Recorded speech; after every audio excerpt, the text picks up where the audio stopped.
are times where I feel very self-conscious about myself.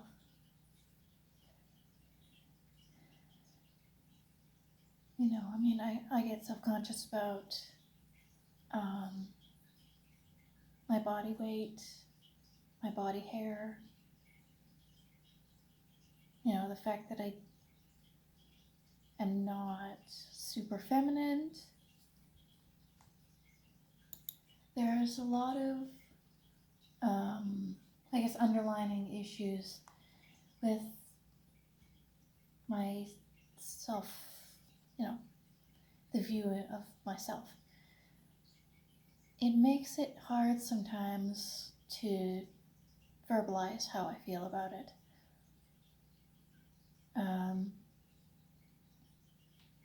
Because while I am trans man, I am not transitioned, and for medical reasons, health reasons, I can't medically transition or take tea or anything like that, which is unfortunate, but I make do with what I have. I have a binder, I have a packer, and sometimes I want to feel a little bit more feminine than usual, and that's fine. Just because I'm trans man doesn't mean I have to hate all things feminine, but at the same time, I still have self-image issues like a lot of women do.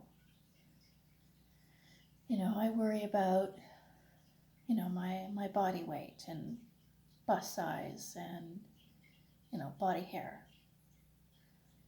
And I feel like a lot of that kind of stems from, being a teenager and having my family joke about my body weight or, my body hair. And it made me feel very self-conscious. But I couldn't say anything about it, or defend myself, because then they would come back by saying, oh, I'm only joking, it's just a joke, you take everything so seriously. And that made it hard to stand up for myself and defend myself with stuff, because then everything suddenly gets turned back on me. And that's really just not healthy for anyone. It's taken a long time for me to kind of get to the point where I accept the way that I look. There are still times that I hate the way I look, and I think it's fine to not like the way you look. It's part of just being a person in general, is having those moments where you just don't like yourself. And there are a lot of times, where I say I'm fat, and my mother will come out and be like, oh no, you're not fat. It's like, what are you talking about? Yes, I am. And you have told me before when I was younger that I was fat.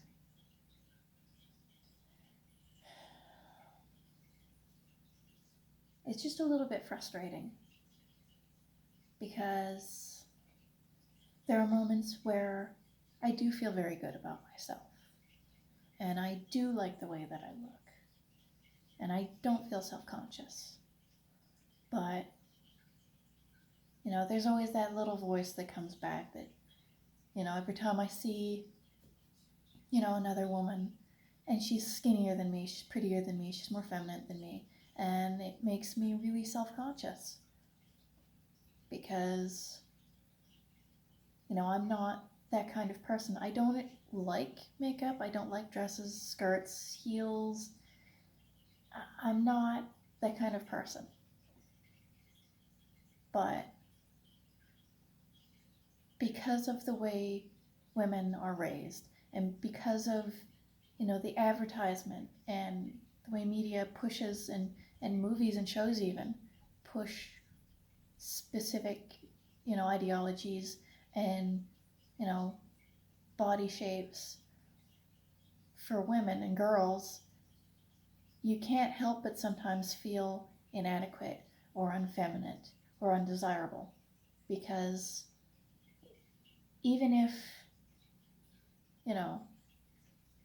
you personally like the way that you look and feel confident and happy in your own self, there are still those moments where ads are shoved at you, where it's like, oh, have a smaller waist with this, and it makes you feel very targeted. Like, am I not skinny enough? Am I not pretty enough? Am I, So it becomes a hard struggle to keep that self-confidence when you don't look like everyone else, when you don't feel like everyone else. And you're constantly getting these ads about, how you look and how, if you don't look and act and smell and dress a specific way, male or female or anything in between, or out of between, then you're different, and I don't know, it just makes that seem like a bad thing. I like being different because that's just, it's hard to put into words, really. I have struggled with being different all my life. Grew up with, global dyslexia, and I couldn't read, couldn't write. I had emotional outburst issues and anger issues that stemmed from, uh, autism, undiagnosed autism, because it's harder to identify in girls because they mask so well, and they show autism in a different way than boys. And it's been a hard struggle, kind of relearning, or I guess learning in general, because that certain quirks and tics and, autistic behavior like stimming is good and it's healthy and it helps and it expresses how I feel when I can't express certain things. I mean, even the way I perceive, certain smells or tastes is different. And of course, you always get those people who are like, you don't look autistic, you don't act autistic. Thanks. That's not really a compliment. Um, I don't know what weird perspective people have on people who are supposed to be autistic. I think just because they're expecting, the nonverbal sort of autism that is so, that is more considered and seen, as opposed to what I consider silent autism, which is just, you have some autistic traits, you're very low on the spectrum, but you still struggle in similar ways. I struggle with, social cues. I struggle with noise and texture. I struggle with bright lights and temperature, and it just, but if you're not outwardly, presenting as autistic, if you have, autistic moment or a breakdown somewhere public, people give you dirty looks. They think you're making a scene. They think you're being over dramatic.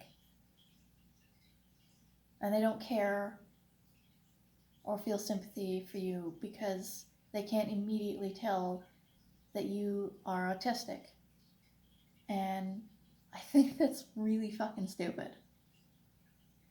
I feel like everyone, autistic or not, should be able to have moments like that. Moments of being overwhelmed. Moments of being just upset about something. And being allowed to show how upset they are. It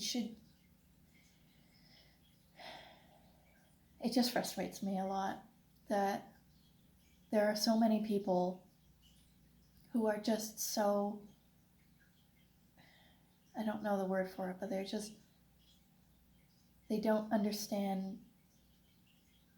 that your outward appearance does not portray the issues going on within. You know, I have a lot of issues, a lot of mental health issues, a lot of health issues. And it's hard to deal with those things, especially when, you know, none of it is, you know, immediately obvious. And that makes it hard to get to know people and make friends and socialize, because people think you're weird for doing certain things or acting certain ways or choosing not to do certain things. I don't drink because my family has an extensive history of alcoholism, and I have a lot of mental health issues, and I take medication, and drinking would only make my issues worse. And so when I say I don't drink, you know, I don't drive because I have attention deficit disorder. I can't concentrate long enough to drive, and it's just overwhelming. You know, there's too much to pay attention to while you're driving, and I can't multitask like that. So when you say stuff like that, people look at you like you just admitted to hitting a puppy. You know, like they're confused. Like, what? You don't want to drive? Why not? You know, you don't want to drink? Why not? Why does it have to be a social norm to drink? Why does it have to be a social norm to drive? Why does it have to be a social norm to smoke weed? It really frustrates me. You know, it's the same with like sexual stuff. Is I'm very aro ace in the way I approach sexuality and sexual situations. And it just bothers me that sex is seen as a taboo topic and something that shouldn't be talked about, when it very much should be. It should be a normal topic and should be okay to discuss what you are and aren't comfortable with sexually. But at the same time, there are moments where, you know, people are being like blatantly sexual in public, and that makes me uncomfortable. And that, you know, it's difficult to discuss why, although I am very accepting and want to have, you know, sexual conversations be normal and accepted, but at the same time, sometimes I feel very uncomfortable in a sexual situation. I mean, even just watching movies or shows and there is a sex scene, I am extremely uncomfortable. And I can't really explain why that is. But, you know, there's all kinds of other things I'd like to talk about and discuss. But I feel like at this point, I'm rambling. The video's gotten on too long. So maybe I'll discuss the rest later at some point. But for the most part, I just feel like I've started rambling now. And I've lost all train of thought, and I don't even remember why I started talking about any of this. But yeah, I guess that's just, you know, some stuff off my chest for now.